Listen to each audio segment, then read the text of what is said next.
Education for Monday, December 14th to order. If I could ask everyone to please stand and recite the Pledge of Allegiance. I pledge allegiance to the flag of the United States of America and to the republic for which it stands, one nation, under God, indivisible, with liberty and justice for all.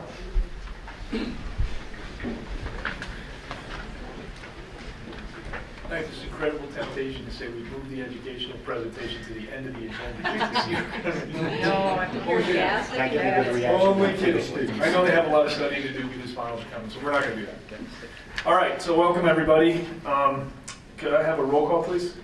Stephen Arthur. Here. Jim Batson. Here. Alex Delipelli. Here. Pat Gertie. Here. Scott Luce. Here. Karen Lundstedt. Here. Ellen Mauer. Here.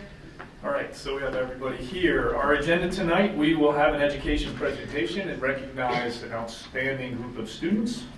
No real update from the president. Reports from all of our student school board reps. I know there's a lot going on in high schools. Superintendent's report. We will then open it up for public comment. Anybody who would like to speak, I'll remind you we'd like you to limit your comments to 3 minutes. We will approve the consent vote agenda, which was reviewed earlier this evening in committee. And then updates from program and personnel, facilities and finance, brief update from property. I have a few comments on CEDAW. Anything from my speech? No. Okay. And then we are not having an executive session. So I know the agenda said that there was one. That's been canceled, so we will not be doing that. All right? Okay. Let's start with our educational presentation. Okay, we have some great student recognition tonight, Al.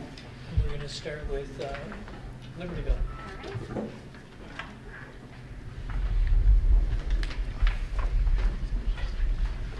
Good evening. It's been a pleasure this season to introduce you to so many of our coaches and athletes. We have 2 groups here tonight.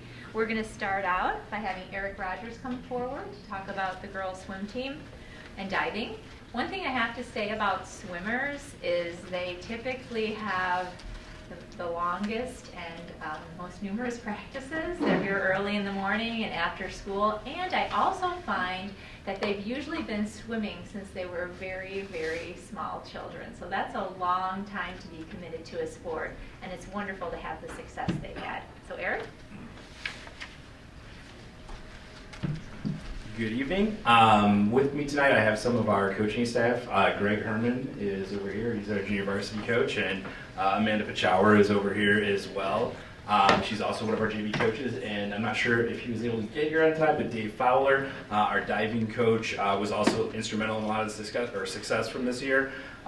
So to introduce you to the girls and tell you a little bit about what they achieved this year, if you girls could come up here. So first off, so first off, we have Morgan Paul here. She finished at 8th place for diving and broke our school record this season.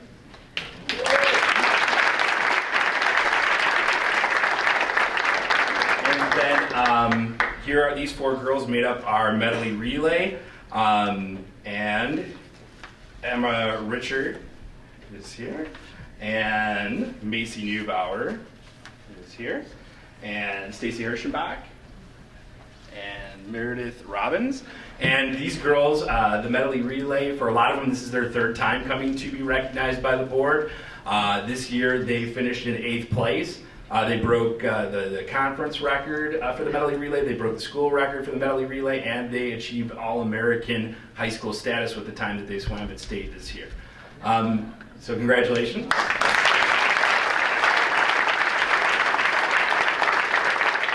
And in addition to that, Macy Neubauer also had some individual place finishes at state. In her individual medley, she finished in 9th place. And in her 100 breaststroke, she finished in 10th place and broke the school record in the 100 breaststroke doing that. So congratulations on a great year.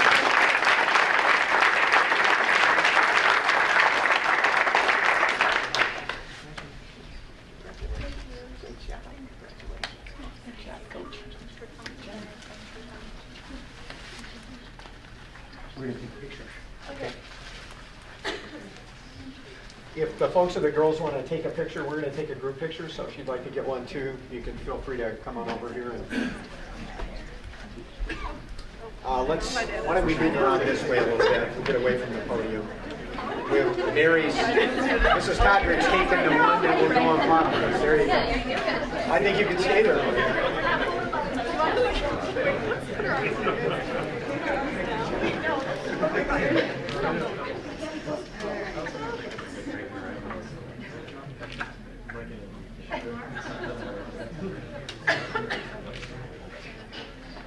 You guys good? Pretty good? Okay, great job.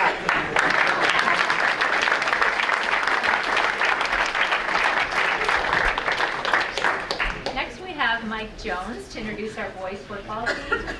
And I have to say, Mike, I've had a long career in education and administration, and I have never gone to the state football finals. So thank you to the entire team for taking me there and letting me watch such a spectacular season and game.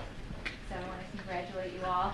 We knew from the beginning of the season there was a buzz in the air that this was a very special team. And I'm going to let Mike talk a little bit about that and introduce his players. Thank you. What I'd really like to share with you is we really appreciate the support that we've gotten all year long from the staff and faculty, from the community. Even on a day when they had to take a truck out and plow the snow off our fields with the practice during the week of Thanksgiving, it was pretty special. This group isn't going to be known for losing in the championship game. They're going to be known for the journey that it took to get them there. And the character and fortitude that they showed throughout was just tremendous. So we're really proud of all their efforts. I have some coaches here tonight, if they could kind of step forward here. Joe Ravagni, Jason Schrader, Tim Budge, Al Humber. That's what I got here. And I thought I'd give the players an opportunity to introduce themselves because there's enough of them here, and some of them like to talk a lot. So, and I'm not one of them. So I'll let them come forward and introduce themselves.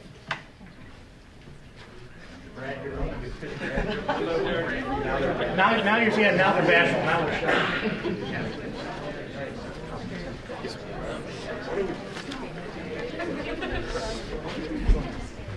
Hi, Brad DeBerry. Position? Yeah. I'm Riley Lees, and I play quarterback. Position do you play? Quarterback. Hi, I'm Noah Madewell. I play running back. I'm Ryan Macher. I play linebacker.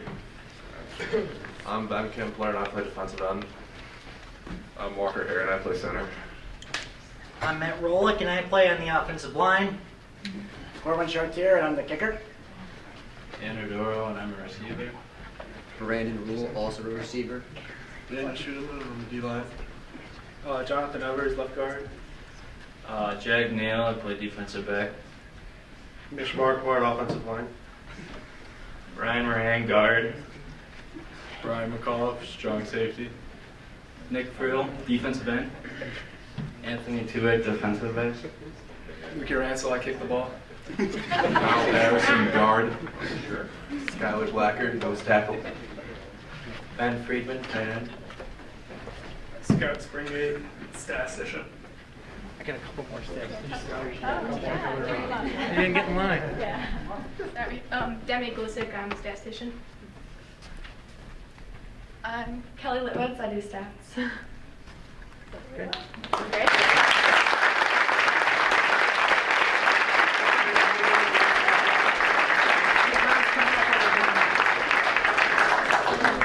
And again, parents, if you want to take pictures, we're going to kind of be like a semicircle here, we think. Hey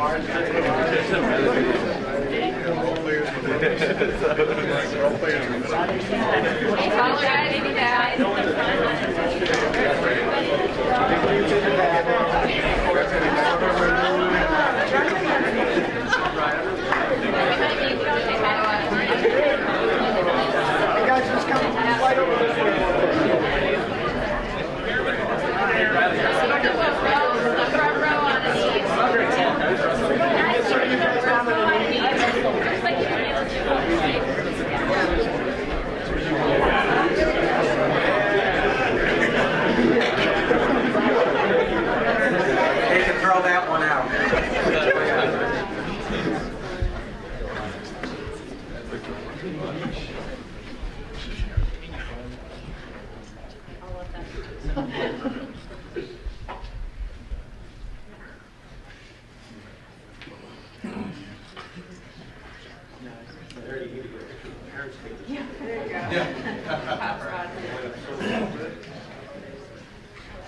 Now, can I get you guys over here?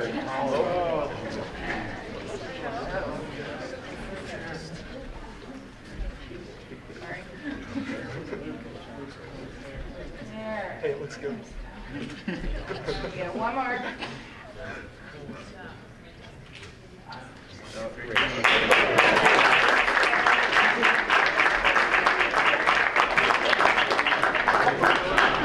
Hey guys, before y'all leave, we want to take a minute with both our swimmers and our football players. This is the favorite thing that we do every month, is to recognize students, and we love to do that in District 128 at Libertyville and Vernon Hills. And fortunately, you've given us great kids, but we know they're great kids because you've worked with them. So I'd like the guys and our young ladies that are here this evening to give your parents a round of applause for the sacrifices they made.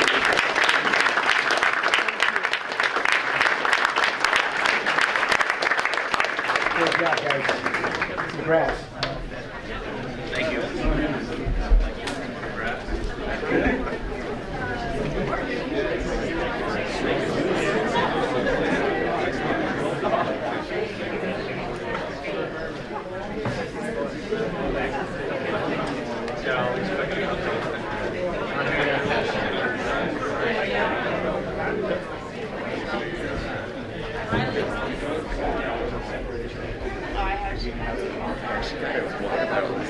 Every time I always come here, there's that. And I guess Yeah, I remember.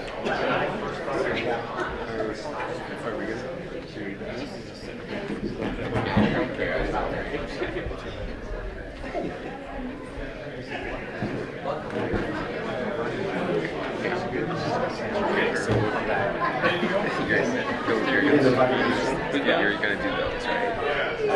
Yeah, you guys are going. You said extracurricular. Yeah, I guess because we'll just go like this way. All right, so When they get out of the room. Yeah, you're there for that. And I go, oh. You want to go? No. No, the screen's going down. That's true. So our next presentation involves our trip to China for this past summer. So I'm going to ask the group to come forward. We're going to talk about some of the history with our Chinese program, talk about this summer's visit to China, and some future endeavors that we are planning on in the very near future. Sorry, I couldn't hear you back there, so didn't know you were talking. Hi, my name is Greg Herman. I'm the science supervisor at Libertyville High School, and you may wonder why I'm involved with China. This started back in 2007 when I went on my own as part of an educational class to compare science education between the Chinese and the American cultures. After that, there's a long series of stories that can go with the fact that I got involved in the Chinese exchange program we started with District 128. We made our first trip in 2008, and we've done 4 trips since then with students and staff. Over 60 students have gone, and over a dozen staff members have been to China, and we've reciprocated hosting them at least that many times coming to our schools. You see on the slide just some of the aspects of the trips that we've done. They began culturally. We got to do all the great monuments like the Great Wall and the Forbidden City. But more importantly, from the very beginning, this has been a connection between schools. And you can see pictures with Chinese schools, both in Chicago and in China. And the student and teacher connections we've made over the course of these few trips have been amazing and have just grown and developed. So we're going to try to move this along and give you little bits and pieces of the past, which I just did, the present, and the future. So I have had the opportunity, I went on the first faculty trip, and then 3 of the 4 trips that we have gone on with students. 2008 was our first trip. One of the things that Greg and other teachers who went saw immediately was a vision to have a connection between the schools. And the Chinese were very eager to do that for us. And that culminated this year, we'll talk about it later, with administrators finally coming with us. one of the things that we have really valued over time is that the Chinese have really worked to have consistency in people. So you can't see the arrow, but in the picture right above Willie the Wildcat there's a gentleman on the left. His name is Mr. Ding, and he has been with us from the very beginning. Even though now he is a very high administrator, he's still involved with us, and he has stayed in Greg's home, he's traveled with us, Greg has stayed in his home, and so that relationship is very important to us, and it's very important to them. Up there you'll also see Roy. Roy is an English teacher, was one of our hosts when we were there, very well spoken and eager to get their students involved. And so that's one of the things that has happened from the very beginning. You'll notice, the grandiose, the top thing, we're right underneath the pass, warmly welcome the students and teachers of Libertyville High School, USA to our school. That is the kind of welcome that we got the very first trip, and it only got bigger from then. So we're just very excited to have this opportunity to present the rest of it to you. So that is the past. So I was lucky enough to be a member of the current trip, the present trip to China, and we spent a lot of time being in Changchun with our sister school and getting really immersed in the educational experience there, but we also had a chance to get a bigger picture, the holistic view of China. So we, of course, spent the first part of our trip in Beijing, the political capital of China, and looking at Tiananmen Square and some of the historical political roots.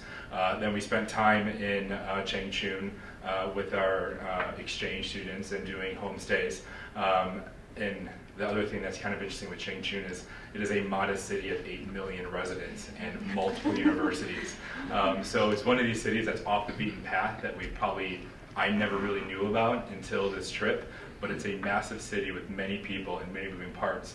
And getting a better look at what the social aspect is, that's more than what we hear in the news. After we left Changchun, we headed over to the historical and cultural capital of Xi'an in China, Terracotta Warriors, and then we finished our trip down in the economic capital of Shanghai. So we were able to get not only the educational immersion, but getting a bigger picture of the entire China. But along with this trip, we had a lucky experience to kind of offer something to our students, and Jenny Getch will be able to talk about that. Thanks, Brian. I'm Jenny Getch. I'm the International Languages Department Supervisor at Libertyville, and it was my pleasure to join this group of students, amazing group of students and staff, on this trip. We decided while we were on the trip that we had a really unique opportunity to not only see them experience this for the first time, but to offer them an additional piece. With the administrator group that was with us, we developed a capstone project that students were able to create a digital portfolio focusing on the 5 C's that our national language standards are based upon for language teaching in the United States. And so students were able to focus on the 5 C's of comparisons, communities, communication, cultures, and connections. They created digital portfolios that included their own photos from the trip, their own thoughts about the trip, and we were able to allow them to have a credit for the language summer school study abroad for that. So we'll pass it to a couple of students to share some of their thoughts. Yeah, so I had the chance to host exchange students on 2 different occasions in my own home, and I also got to go on the Chinese trip this last summer. So we went to Beijing, Shanghai, like they mentioned, but my favorite part was definitely seeing the sister school in Changchun. I really have been able to grow some relationships there, and it's really been awesome. I've been able to communicate with them, even to this day, and so I really value those relationships, and really I'm glad that I had the chance to go there. Hi, my name's Emily. I was actually with the Chinese student last year when they were here in the school, and I'm an ESL student, and I think I'm the one who's like I'm a student who experienced both education, like Chinese education and American education. And so now, like, I've gained a new perspective. I just thought it would be a really good chance for me to go back and like compare like what's going on. And what I found the most for as a student who came from a Chinese education and like now like coming into American education, I thought the hardest thing for me was like thinking out of the box. Cause thinking out of the box can take me like hours, like writing an essay or all those, because like we had never done that back in there. All we did was like memorization and like just study, you just like memorize the text, fill in the blanks, and just take directly information from the textbook and go on to your homework or all those. So I think it's a really great experience and a really good program for students, like even American students who like have Chinese education experience and like both sides. So I wish like we can continue this kind of program. So then the next part of the presentation kind of it brings us to what the future has in store for this trip. So I believe we'll pass this back to Al. Sure. Can you go to the next slide, Will? You get a little taste of the excitement and the enthusiasm of the experience that our students have had over the years, and we've come a long way in a short period of time. And as much excitement as we have about our experiences, we're equally excited about the potential for the future. And one of our short-term goals is to take the next major step in this program where we would invite for a semester in length next fall, starting next fall, we would invite 2 teachers and anywhere from 4 to 6 students to come and spend a semester taking classes, earning credit, immersing themselves in the culture and integrating with our students. And that is in conversation, that's in negotiations with our sister school right now. So that's a really exciting opportunity for their students and for us. And then in the future beyond that, we're looking at having teachers and students go over as well for maybe a different period of time, but that's yet to be worked out. So I don't know, John and Marie, if you want to add a little bit more to that. I know my student services director asked me today, what would the teachers be doing here? And my thought, and maybe you had different ideas, John, is that they would be, one of our teachers would be mentoring them. So they would be working obviously in a certain department, and there are certain disciplines that they are more interested in sending over here than others. Science, PE, and art were the top 3 that they had an interest in seeing more of a Western type of education. So I could see our teachers mentoring them, maybe allowing them to teach lessons from time to time, but they would be working directly with another teacher or teachers in our building. And then just the whole experience of what school is like here, because it's very different there. The classes were 65 students. It was very didactic type of teaching, so they're going to experience something completely different here. Yeah, like we talked about earlier, there's value on both sides of this thing. Their school and their students obviously love you guys, developed some great relationships, are looking forward to continuing those and building some other ones. They're open to a fresh exchange of ideas educationally, and I think are looking at education holistically with kids, not just, like Emily was saying, not just rote memorization and regurgitation of facts and information. So that's great, but I think there's stuff that we can learn from them too. Exactly. First and foremost, dedication, hard work, commitment.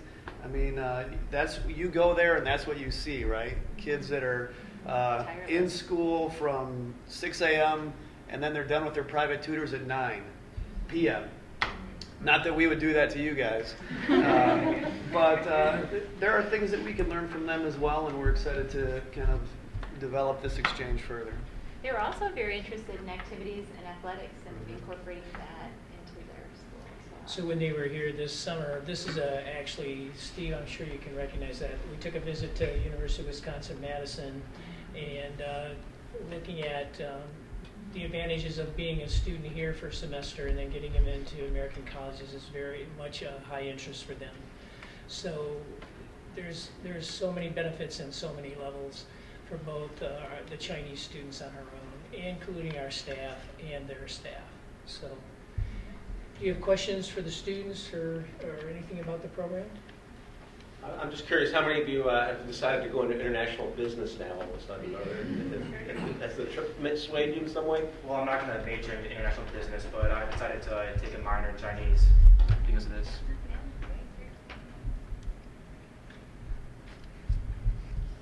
Al, that photo must have been by a library because I don't recognize it.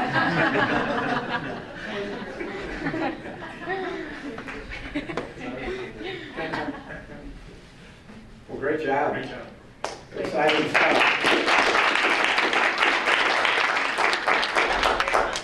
And as we mentioned to the board following the P&P meeting, Al will be contacting our Chinese colleagues tomorrow with our interpreter Zhao Ming, and we will begin to put the mechanisms in place to make this happen next year. So we'll keep you updated on that. So thanks to everybody for their work on that.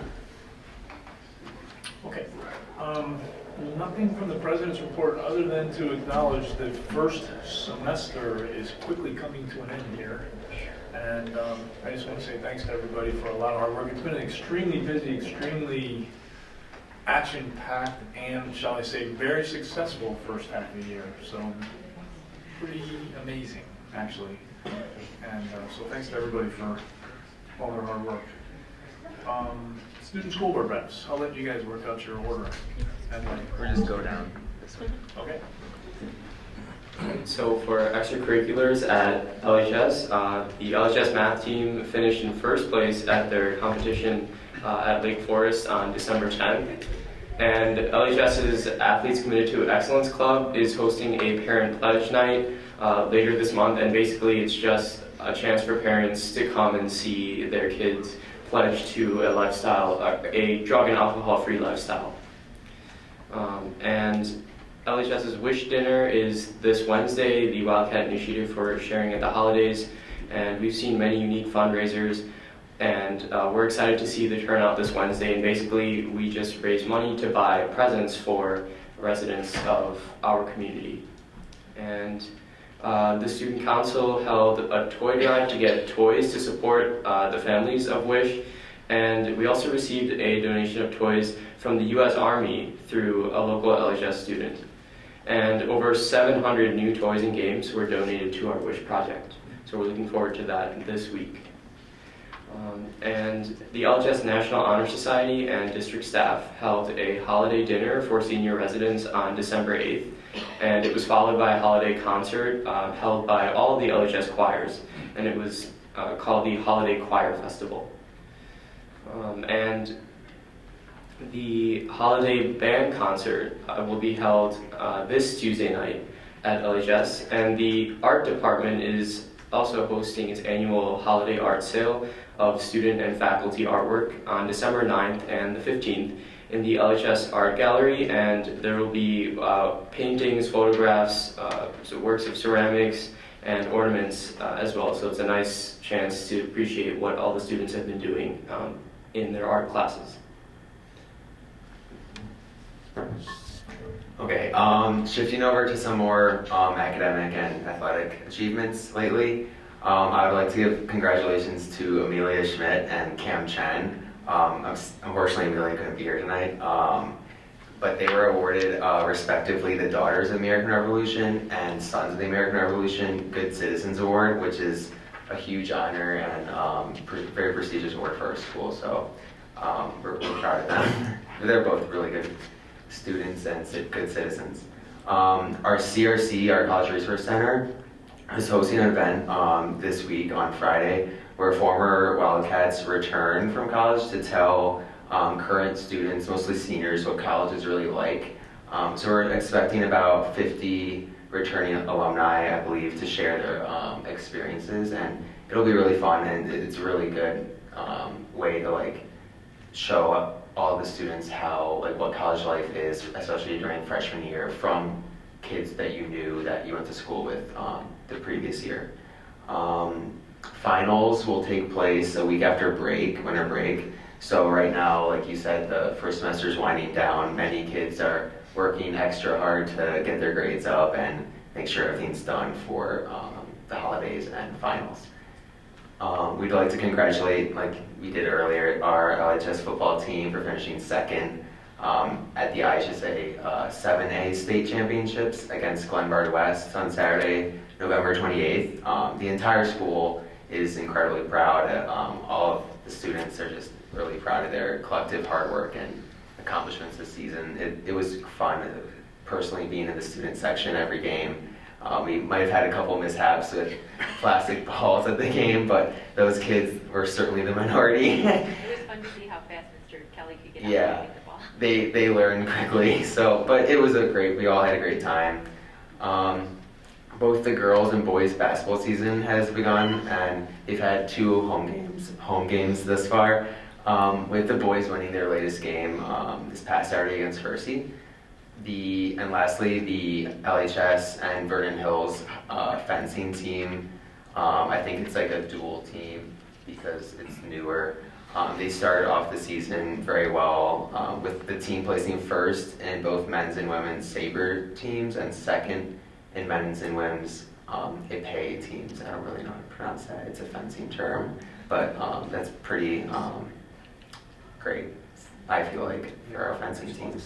New and really good, really competitive.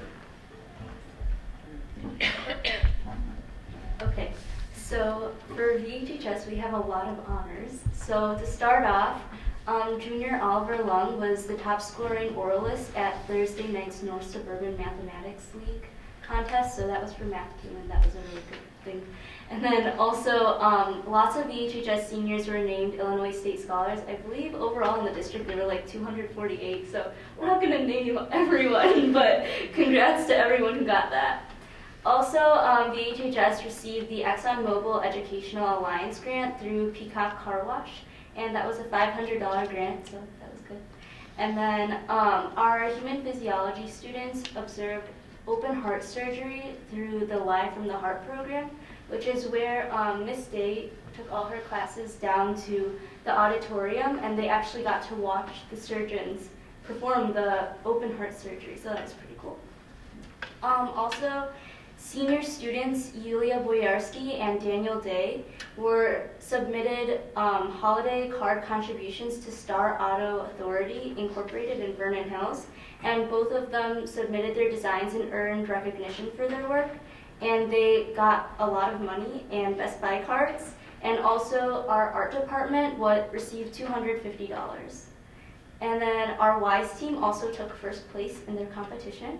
So they actually attended the Science Opportunity Test at the Milwaukee School of Engineering on November 24th.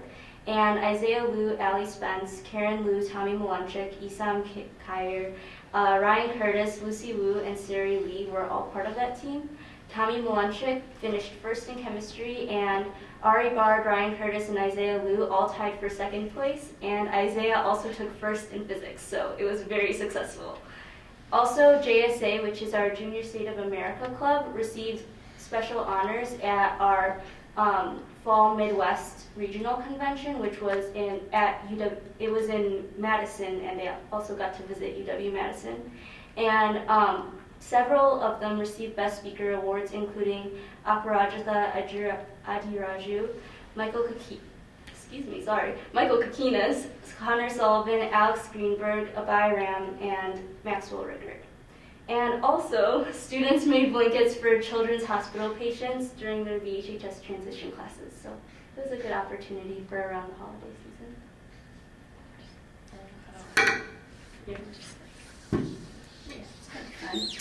Okay. In fine arts, our winter play 12 Angry Jurors or 12 Angry Men is underway. And it's the first time Vernon Hills High School has ever double casted a show, so we're going to have 4 different shows. Each cast is going to get 2 shows, and that's Valentine's Day weekend. We had a lot of students make ILMEA All-State for choir, band, and orchestra. For choir, we had Zach, Steffi Benito, Spencer Moffett, Scott Kinnear. And then for orchestra and band, we had Finley Lau, Ariel Cha, Adam Lee, Sari Lee, Grace Lim, Leslie Moon, Calvin Yoon, Lucy Wu, and Isaiah Liu. We had one person make it for band, and that was Isaiah. And the choir and orchestra holiday concert is tomorrow night. They're both 6 and 8 p.m. shows, and it's always an anticipated event for the Fine Arts Department. And last Wednesday morning, Chamber Choir performed on WGN Radio, which was really fun for us. 7 Vernon Hills High School staff members were the recipients of the You Make a Difference Awards. The recipients were nominated by their VHHS colleagues, and they received their awards at a breakfast on November 19th. The award recipients were Robin Levin, Sarah Staub, Heather Larson, Mary Childers, Kathy Wepler, Laura Oliver, and Dave Schroeder. A bunch of VHHS students were named December Cougar Class Act Award winners, and that's just like an act if someone, a teacher I think usually sees you performing like an act of good service or a random act of kindness. So those people were Carter Ray, Yvonne Yao, Rachel Rosenberg, Emma McGreevy, Evelyn Flores, Nikki Mordique, Alexis Arizmendi, Jose Sanchez, Yasmin Abdallah, Taylor Wilkerson, Jawad Minette, Melissa Flores, and Maria Khan. For Student Council, we had a variety show which supports our Cove sister school in Uganda on December 3rd. It was very successful. We had acts with student and staff, which is why people really like it. And then we had our annual ornament sale in the foyer that same night. And for first class, we're planning our hashtag VHGift support lesson, which is our January lesson. It's going to be the week before finals when we get back. And like last year, we're going to provide students with a goodie bag before finals week with index cards and candy and fun stuff like that. We're also planning a de-stress fest in which students will have the opportunity to come to school one night before finals week and relax, drink hot chocolate, and study in a calm environment. All right, back to fine arts. 'Tis the season, there's a lot of music going on.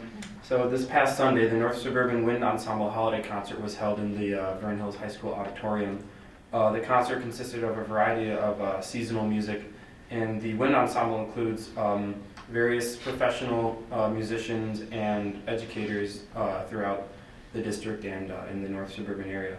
And also, yesterday on Sunday, the VHHS Orchestra had a preview concert for the Midwest Clinic. The Midwest Clinic is a massive orchestral and band clinic convention that happens every year. It's the largest convention of its kind in the country. And so you have to audition with your orchestra or band to perform there. And so every 6 years is the limit. So 6 years ago we got to audition and we made it, our orchestra, and we made it again this year. So we get to perform, the orchestra is performing on Wednesday night and Thursday morning at the clinic. And student-directed one-acts are underway. Auditions and rehearsals began last week. And 7 short plays have been casted with a total casting of 24. One of the shows, a rock opera called Blue Monday, it was written by VHHS senior Scott Kinnear. So that's exciting. Last Wednesday, as she mentioned already, the chamber choir sang In Case You Missed That. We're also singing this Friday morning on 99.5 FM, so you can tune into that and hear us sing some Christmas music. In religious appreciation and acceptance news, the Walk a Mile in Her Hijab event was held last Wednesday, orchestrated by the VHHS Muslim Student Association. 6 members of the organization placed hijabs on 17 non-Muslim volunteers Wednesday morning, and students were encouraged to ask questions throughout the day to help educate on the meaning and representation of certain parts of Muslim culture. The event was very well received by students and staff, and the Daily Herald published an article on it on December 11th. And in sports news, Vivian Overbeck signed with Northern Illinois University for cross country a couple weeks ago, which is exciting. And that's all. That's it?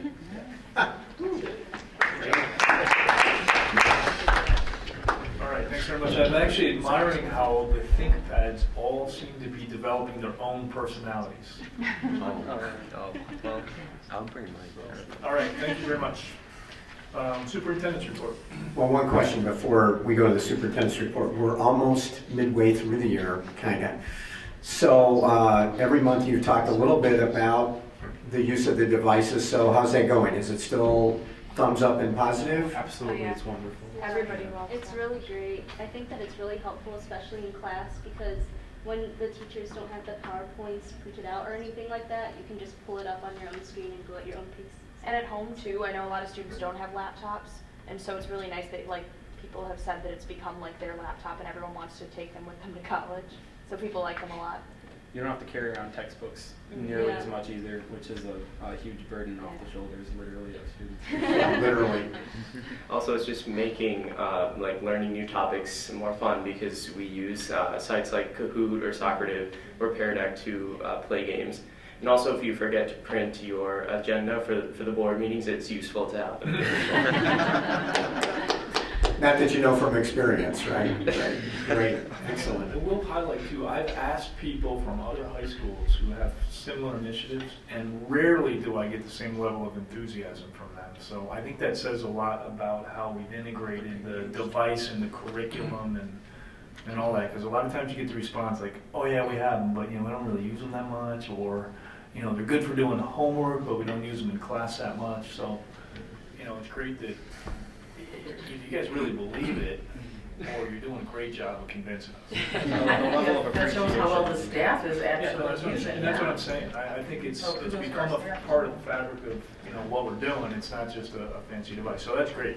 And I can tell when I walk into either of the high schools, everybody's out there and, Well, I give a lot of credit to our professional development Yeah, center and our absolutely. lit tech Yeah. because they are constantly pushing things out at both buildings because I get yours as well. And it's the room is constantly filled with teachers. Yeah. Yeah, I'll comment that even the administrators think pads take on a personality as well. Is that right? I couldn't see that.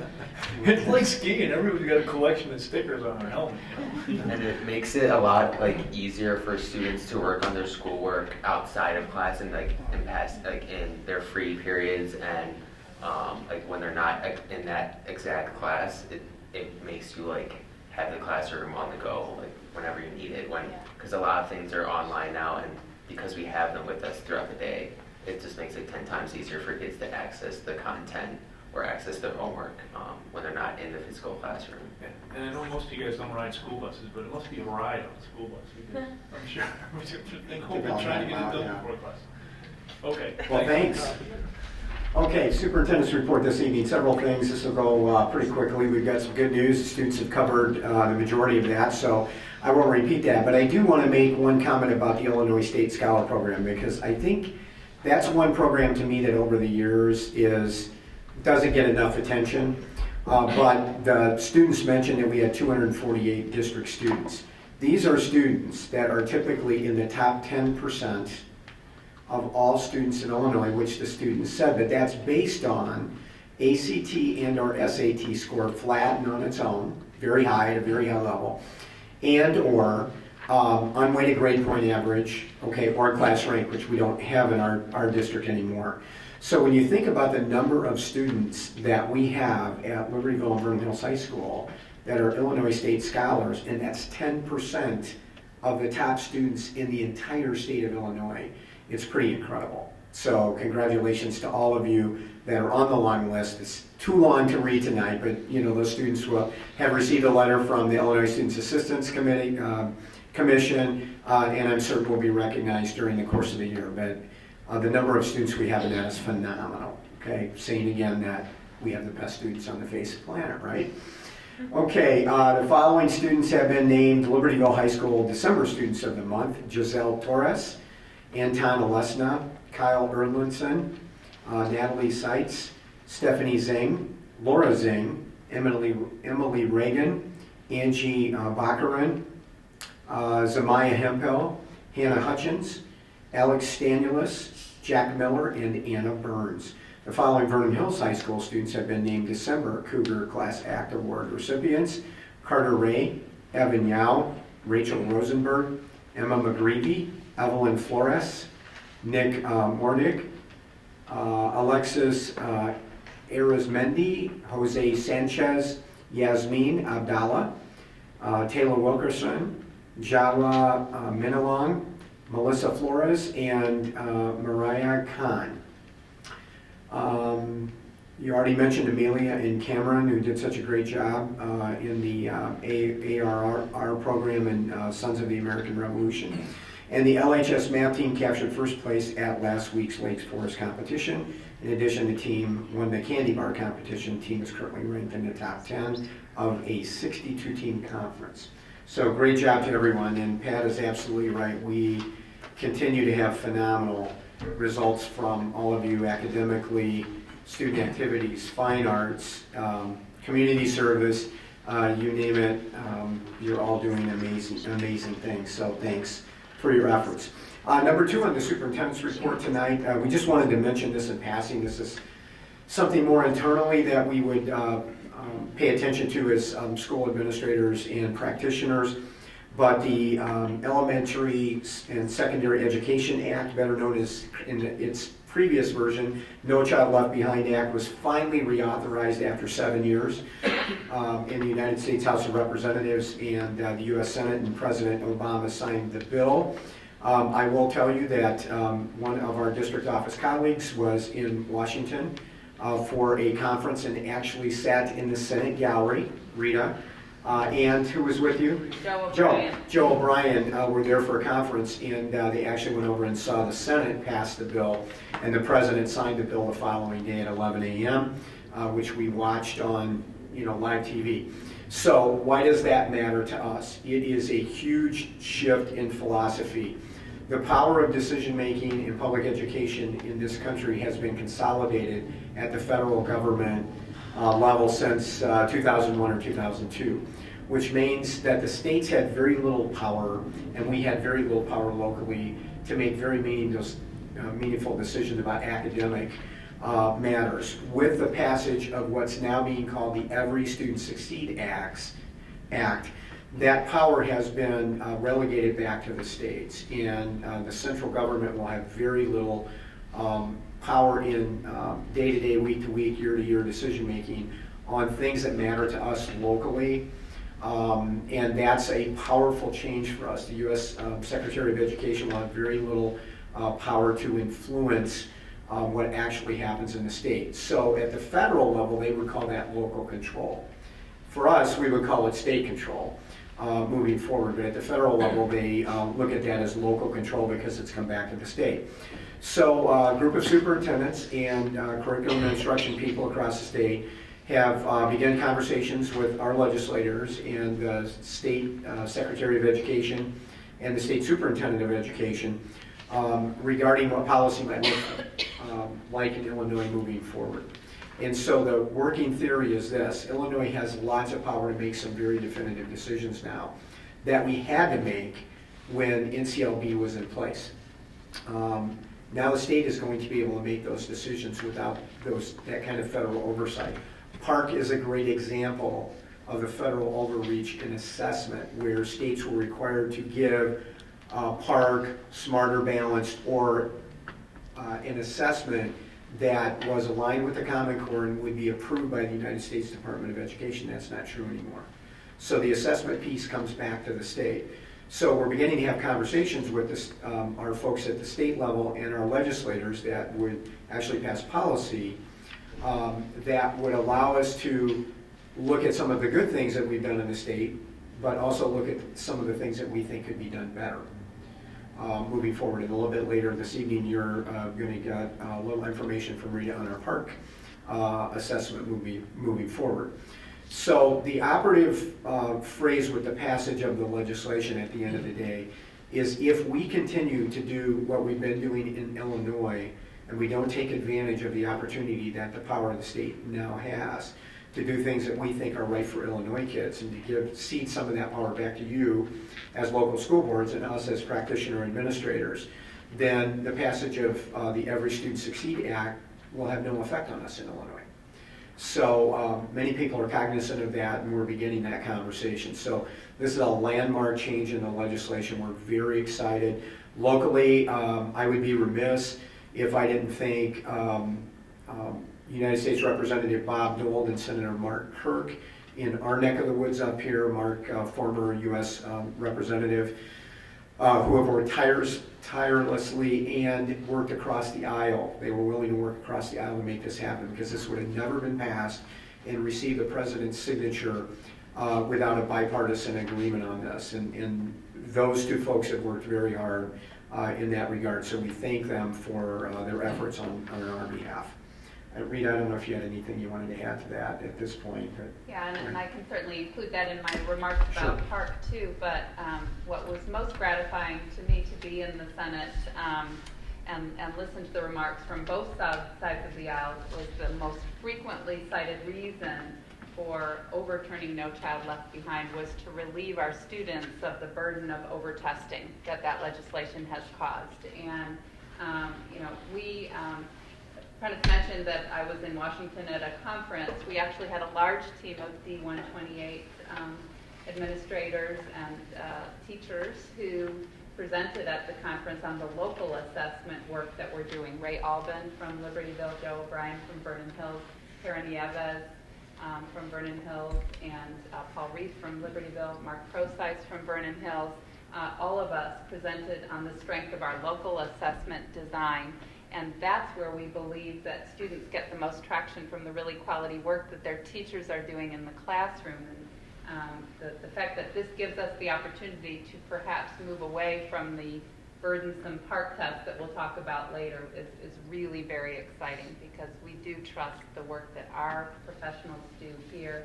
We're not opposed to accountability, certainly, as Prentice has told you many times, but we think that there are a number of things that we look at locally that are external measures, as well as those internal measures that tell us our students are doing really well and are well prepared for post-secondary endeavor.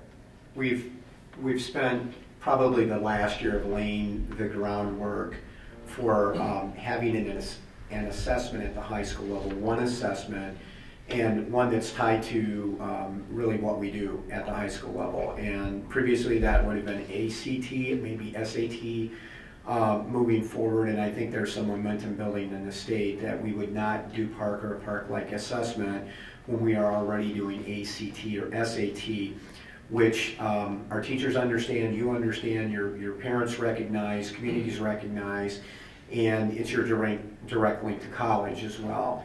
So to avoid that over-testing piece. But again, this legislation actually allows that conversation to move from theory to practical application, and we already think we've made some movement along the way. So with that as a lead-in, Rita, Dr. Fisher is going to spend a few minutes.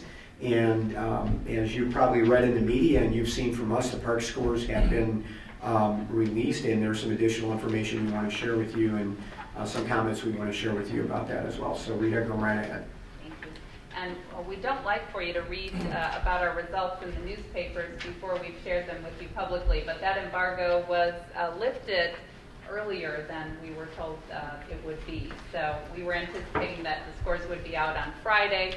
They were released to the media, the embargo lifted as of Wednesday night. So tonight we're going to take a look at the park scores that our students achieved.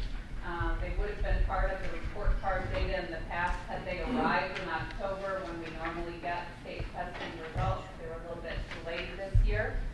But the story is not just in what the scores indicate, it's also in what the scores do not tell us. So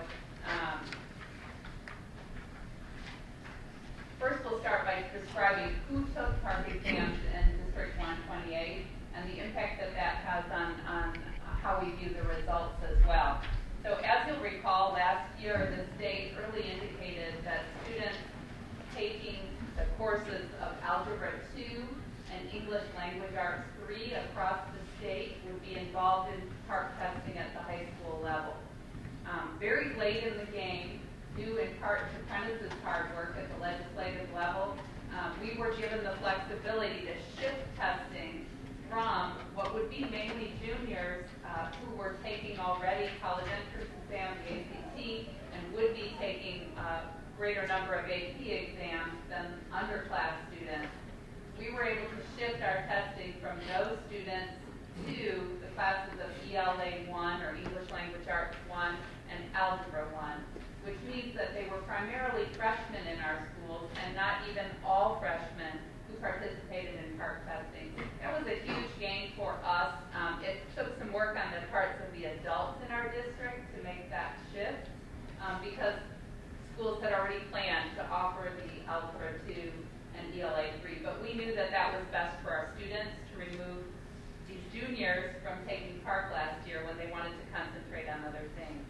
So what the scores tell us about those students who participated in the test is that for us, the test was Algebra 1 and ELA 1.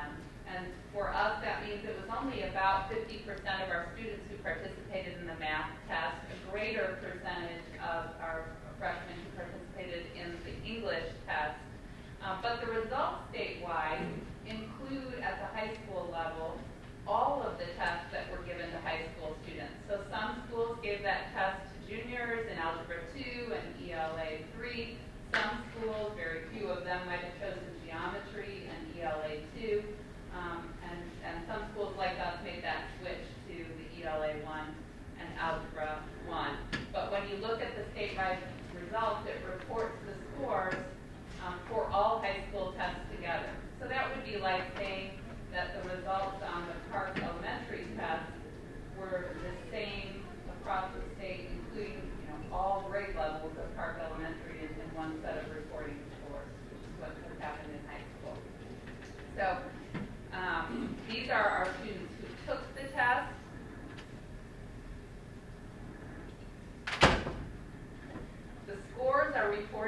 terms of the overall percent of students' test scores who met or exceeded PARCC expectations.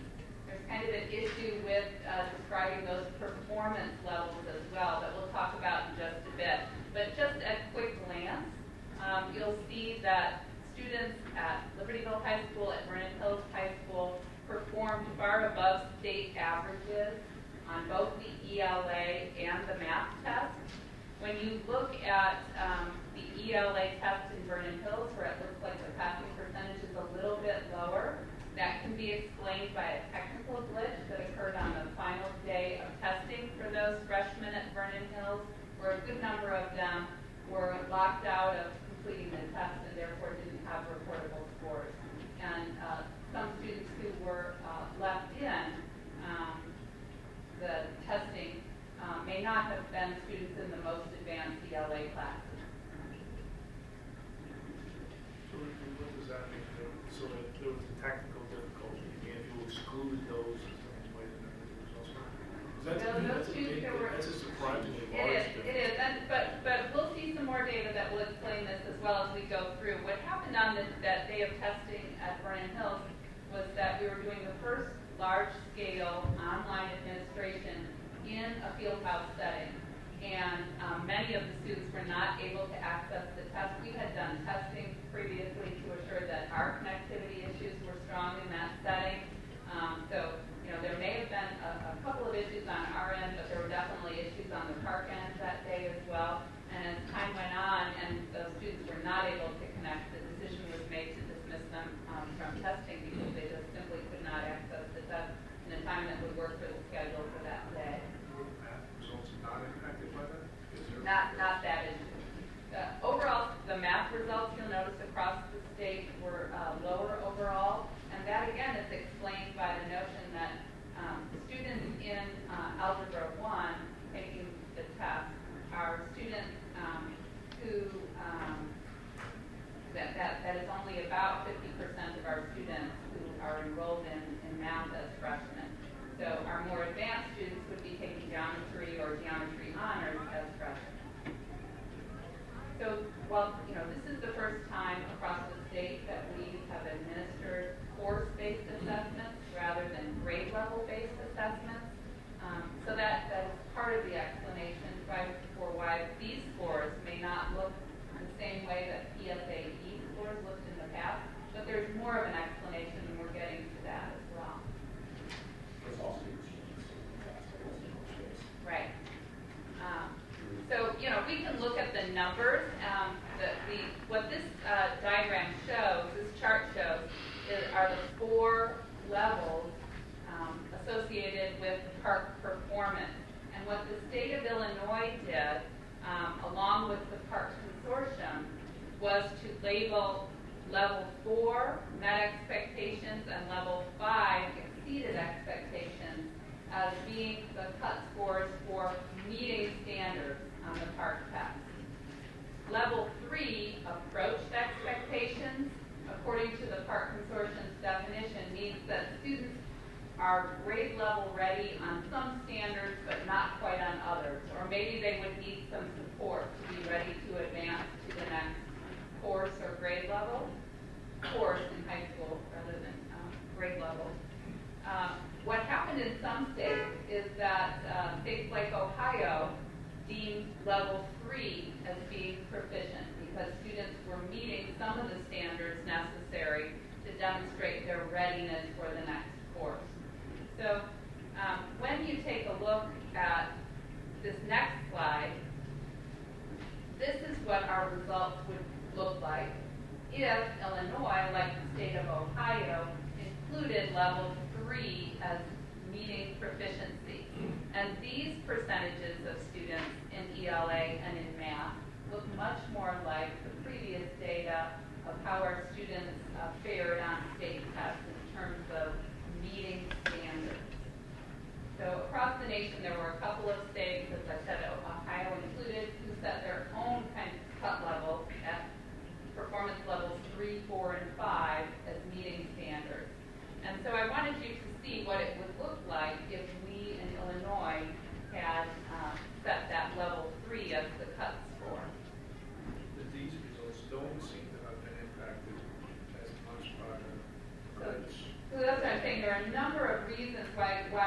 what the numbers don't tell you, that's as important as what the numbers do tell you.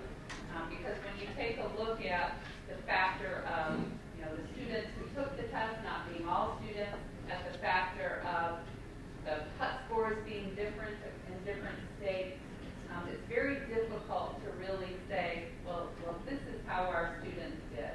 This is a new test, it should set baseline data, but there were issues with how the test was administered, the amount of time that we were given to kind of set up and get ready for the test, and the way in which scores are being reported. I will tell you that curriculum leaders across the state are unhappy with the way that Park is reporting these scores. When we look at the percentages of our students who do advance to college across the state, the numbers coming out of these, both these Park score reports and actually ACT reports from previous years don't really match the actual numbers of students who do go to college and are successful there. So that's why we say that we have great faith in our local assessments and what our teachers do to know that our students are ready to succeed in their post-secondary endeavors. That's a much better indicator of how our students are doing than standardized tests and cut scores that are inconsistent.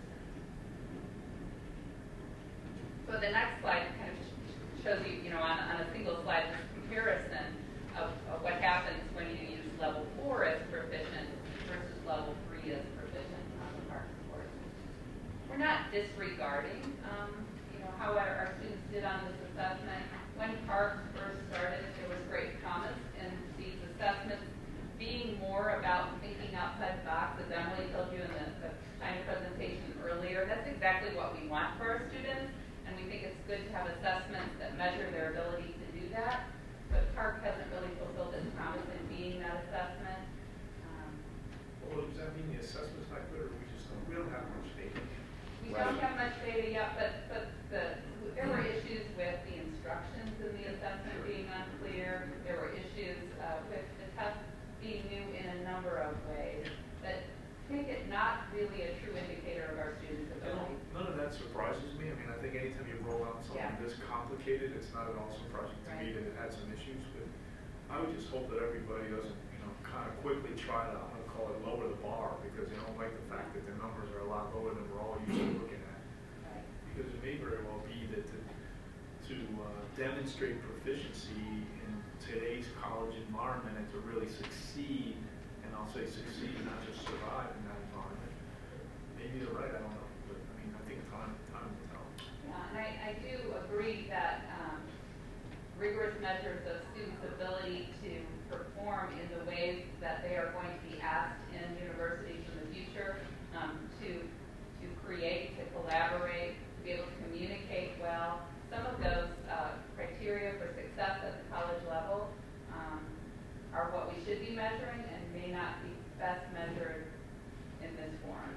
So this is one indicator of how our students are doing. There are other more important indicators of how they're doing.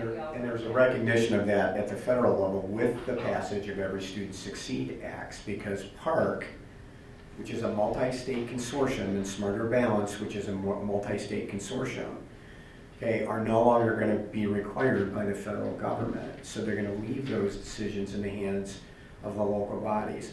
When Park started, there were 17 or 18 states plus the District of Columbia. There are 5 states left in the Park Consortium. The rest of those states have dropped out because of the issues of implementation, test development, technology readiness, to be able to give the test. All of those things have been very, very problematic with Park, and there's a recognition that the tried and true ACT or the new SAT product, which has been tentatively approved by the State Board of Education, which can be driven down to 8th grade, will give us great longitudinal data and preparation of kids moving forward, and it's a true reflection. So whether Illinois has a 2-year contract remaining with Park. Whether Park is even going to exist in 2 years with the change of the law is very, very questionable at this point. To operate their business model with 5 states versus 17 states in that consortium and meet investor targets, it's going to be very interesting to see what happens. But Illinois has a 2-year remaining contract, but if Park no longer exists in a year, then we don't know if we're going to be giving Park in the future. So the answer is the federal government has really answered the question by saying, no, we're no longer going to require that. We're going to let you have more control as the local entity. And in the elementary districts, it might be MAP, it could be some of the assessments that are tried and true, K8 or K6. And for us, it would be the tried and true ACT, SAT, and of course, advanced placement, which is what schools up here in the Chicago area and small high schools in Southern Illinois pay attention to. ACT or SAT in advanced placement. And certainly the PARCC test was designed to align to Common Core standards and to measure skills of reading for information and citing evidence from text and problem solving that was more complex than a single step equation. And we know that our teachers are aligning curriculum to Common Core state standards and are developing their own items or borrowing from other items from other assessments that they're using locally to assess students on those skills. We know that the bar is set high to succeed in our D128 classes, and so I'm not downplaying the necessity of rigorous assessments.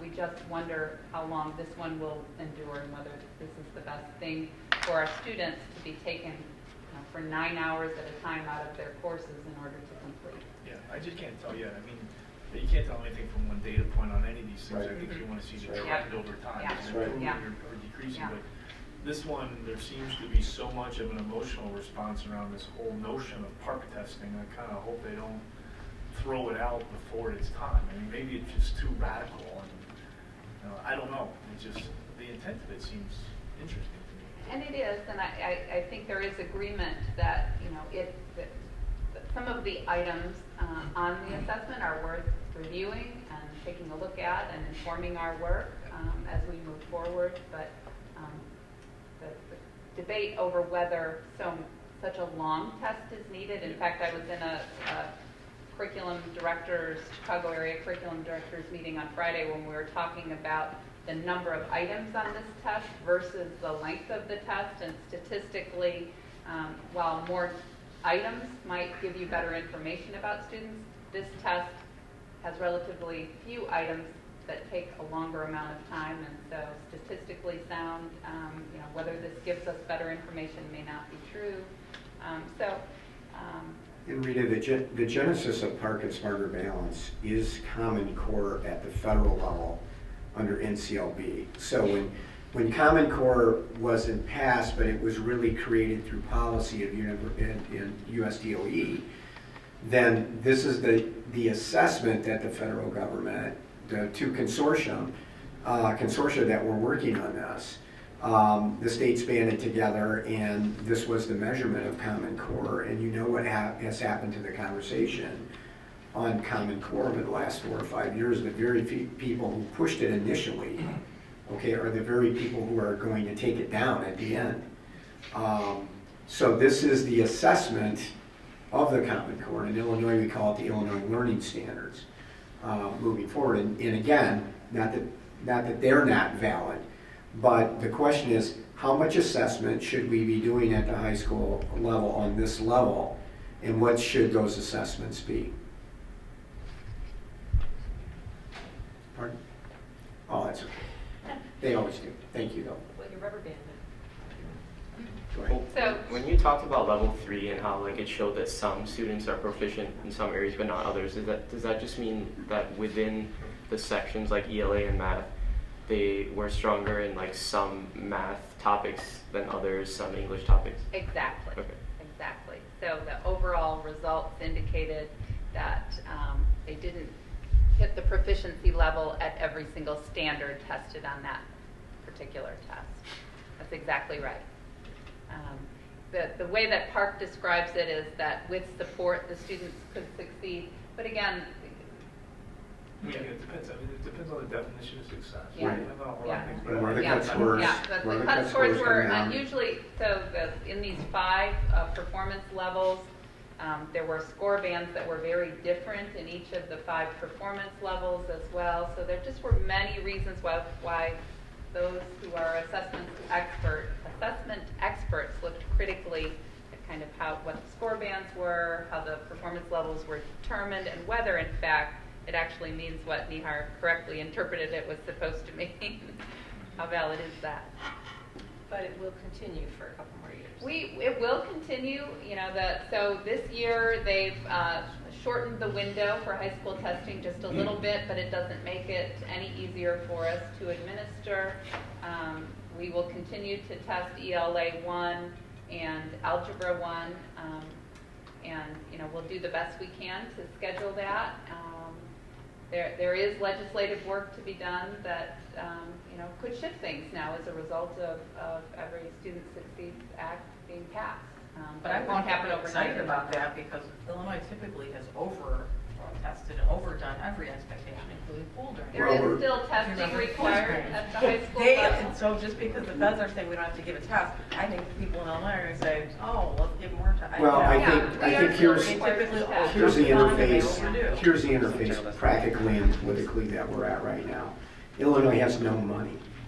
Okay, the reason we were able to convince legislators last year, going into last year, we were going to test 3 years apart, freshman, sophomore, and junior by course.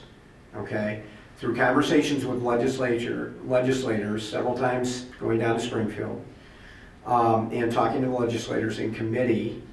Okay, we convinced them to keep the ACT test, which they were going to punt altogether. Taking it in March, where the state pays for it. And in order to do 3 years of park testing, that made absolutely no sense when it was like $54 million to do 3 years of park. So we said, we need to keep ACT. And the legislators understood that because either they've taken the ACT, their own kids have taken the ACT, or their grandkids have taken the ACT. They understood. They did not understand park. Okay? So what we ended up with was the agreement that we would pay the $12 million it cost to test all of the students in Illinois for ACT. We'd use the other 2 years of cost to pick up the ACT cost and actually save a little bit money or not spend a little bit of the $54 million that was allocated for assessment. And as Rita indicated, the later conversation was to give us the flexibility to be able to choose the class that we wanted to test in, and Dr. Cook ended up being receptive to that after a conversation that myself and several other superintendents had with him. So that ended up in a better place for us, because imagine as juniors that you had done the park test in a pretty short window, you had done taken the ACT, done the park test, and then did all your AP testing. And then did the park test again. And then did the park test again at the end of year assessment. And Pretty colleges overwhelming. don't And accept. we actually calculated the hours out of class. At one point, it was significant, moving forward. So Rita, anything else to add? No, thank you. The summary was simply that, the indicators that we do use, these are the slides you saw in October that we generally present with our assessment data. So our trend data in ACT composite score growth, as well as in AP participation and success on AP exams, these are the same slides that you saw in October, and this is generally what we present all together with the state test results. These indicators, we believe, are not just baseline data, it's trend data that tells us that D128 students are really well prepared for post-secondary endeavors.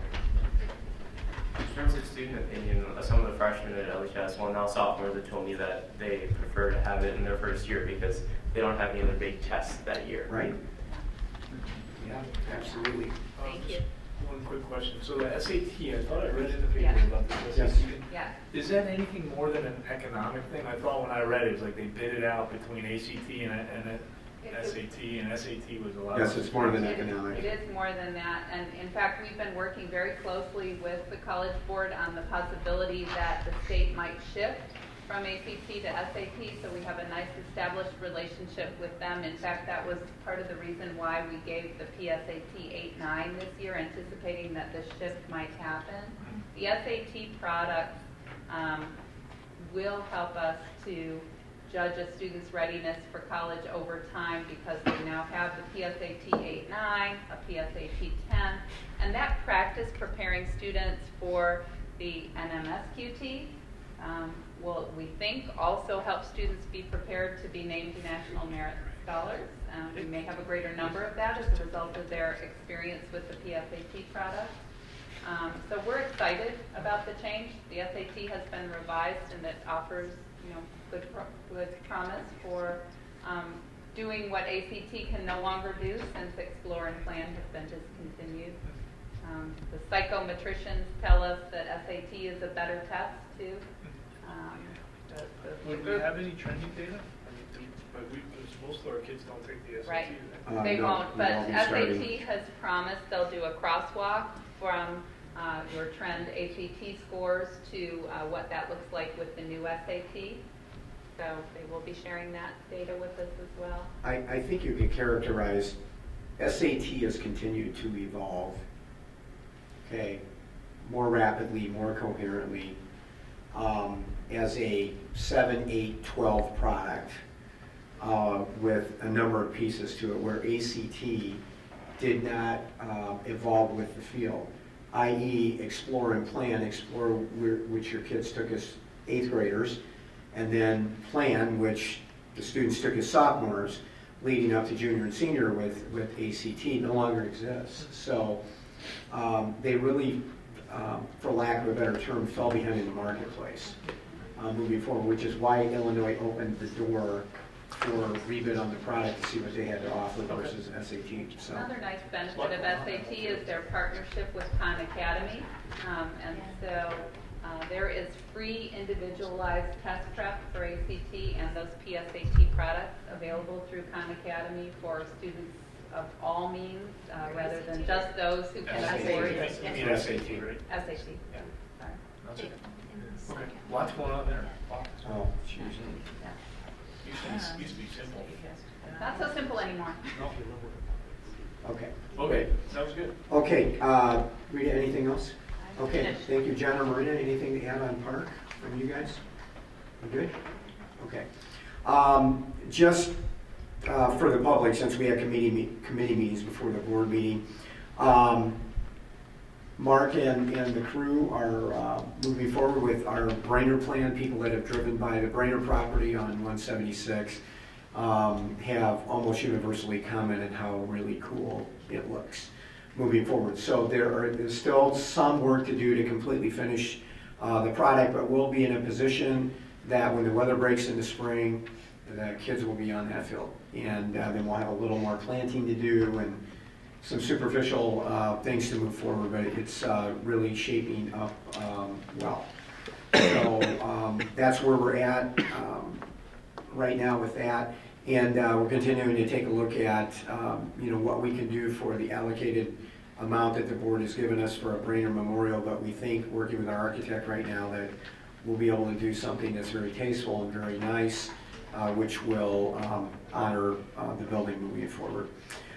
Next on superintendent's report, and I'll conclude my report tonight, and we just want to keep this topic on the plane as on the conversation plane.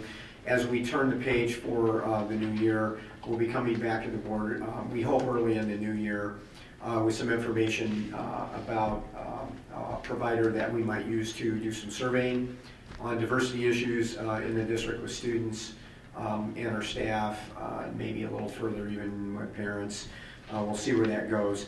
And we'll let that guide us in terms of making some recommendations about what we want to continue to do in the district. And that would be we would see that being a somewhat comprehensive survey moving forward. So, Pat, with that concludes the superintendent's report. Okay, thank you. Let's see, anybody from the public wishing to speak? No? Okay. Consent vote agenda is listed.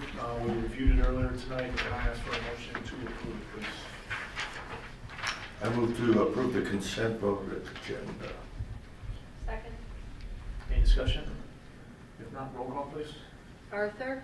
Aye. Batson. Aye. Delli Polly. Aye. Grudy. Aye. Luce. Aye. Lundstedt. Aye. Mauer. Aye. All right, motion carries. First, Program Personnel Committee Chairperson now. Okay, first we have the 2016-17 school district calendar. I'm very thrilled to report that with this upcoming calendar, we will have final exams scheduled before winter break so that students can go home and really enjoy their winter break and relax and not have to pick up a book if they don't want to. Next year. Not of that I'm course, not, yeah. yeah, this is next year, not for this year. And to do that, really, we only had to waive 2 holidays and start school 2 days early, and that was it. And I'm thrilled. I've been waiting 11 years for this, so. You're making us feel really bad over here. Because you're missing, Ellen, it's a for good those thing. who follow you. Ellen, it's a good thing you stayed on the board that long. It's a good thing. See, it was for something after all, wasn't You guys will it? have before winter break next year. You guys will have a long winter break next year, very long, and you'll still get your finals before winter break, so Right. it's kind of good for everybody. And you'll be able to say, I remember when. Yes. You were the I'll last go both class, ways, you know. 5 miles. Your seniors, you were the last class that had to take finals after the winter holidays. Yeah, went to school uphill. So, with that, I'm looking for a motion to approve the 2016-17 calendar. So moved. Second? Discussion? Roll call, please. Batson. Aye. Delli Polly. Aye. Grudy. Aye. Luce. Aye. Lundstedt. Aye. Mauer. Aye. Arthur. Aye. Motion carries. Okay, and then next we have educational tour requests. There are 6 listed, so we're looking for a motion to approve those as presented. Move to approve. Second? Any discussion? Roll call, please. Delli Polly. Aye. Grudy. Aye. Luce. Aye. Lundstedt. Aye. Mauer. Aye. Arthur. Aye. Batson. Aye. Motion carries. Okay, and then under other, I didn't have anything, but I just wanted to mention, someone that was bringing up snow days before, and I just wanted to let you know, there's an initiative at the state level. They've selected 3 districts to pilot the idea of having snow days from home where students attend school virtually at home instead of, and then they don't have to make up the day at the end of the semester, in June. So that's going on for the next 3 years, and then they'll decide whether or not everyone can do it in the state. So that could eliminate the snow day issue eventually. Doing a snow day might be doing any other day. How do you guys feel about that one, huh? Because everyone will have their Chromebooks, their iPads, their everything, so that might eliminate snow days as you know them. I think students would take advantage of that, honestly. I don't think they would do it. You wouldn't have to have 5 clock hours per se in front of a device, but there are some things, Be interesting. It'll be interesting to see where that goes. It's just a pilot right now. The sponsoring representative is Michael Fortner from West Chicago, so that the district of West Chicago will be one of the districts, and I think there's one in central Illinois and one in southern Illinois, so it'll be interesting. Bernie 56 is one of them. Yes. It'll be interesting to talk to our colleagues. Yeah, and that's a downside, because not every school has a device in everyone's hand, or does everyone have internet access at home? So Outside of the device is making sure you have the technology Right. and the connectivity in order for that to happen smoothly. And having That's done why they're things in the having the pilot. workspace with WebEx, we know that doesn't always work in a big corporate setting that has a big IT budget, so it'll be interesting. to see. I'll be curious So we'll to see see. what happens. Keep talking. We'll see. I'll Be take interesting. your deal. Yep. All right, is that it? That's All right, it. We're Facilities done. and Finance Committee Chairman Batts. Okay, drum roll. We met earlier this evening and had some discussions about the Brainerd property, which you heard about, but we have nothing to bring to the table to vote on this evening, so we'll make it short. This may be a first in the I was going to say, I'm not sure in the entire Ever. tenure of Jeff In F and Paulson's F. career we ever had one of those. We always have something. Yeah, right? Well, we have other. Anyone have an other? Keep moving. Move right on. Okay, moving right on. Comment on property? Property Committee is looking to have a meeting in January, so when we get a date, we will share that with the public. Okay. And on CEDAW, I went to their meeting this month. Actually, it's very interesting. Gave an overview of all the programs, which is always inspiring. They also reviewed a capital program they have. They have about $5 million worth of facility, parking lot, and road work that they're planning on doing. Apparently not. It sounds like they're going to fund it out of reserves. They said they had strong input from their collaborators that they didn't want them to actually borrow money for that, so, I don't know, but it's a fair chunk of money. They don't carry big reserves. No, I didn't think they did either, so I wasn't really, no, Well, they've got a little, but not. unless they have some existing, ability to borrow money, would that be true? Yeah, yeah, okay, so, but in any event, it sounds like a, fairly significant rework of the, Gators Lake campus to improve traffic flow and safety, and, yeah. It's kind of a hodgepodge of things, yeah, I think the roads, falling apart and stuff, so that was the main topic of the day. Yeah, it's pretty dark there tonight, too, by the way. All right, I think that's it. Anything else? No? Okay. No executive session as I mentioned, so other than that, motion to adjourn. Second? All in favor? Aye. All right, good night, everybody, thank you. Good evening, lots of information.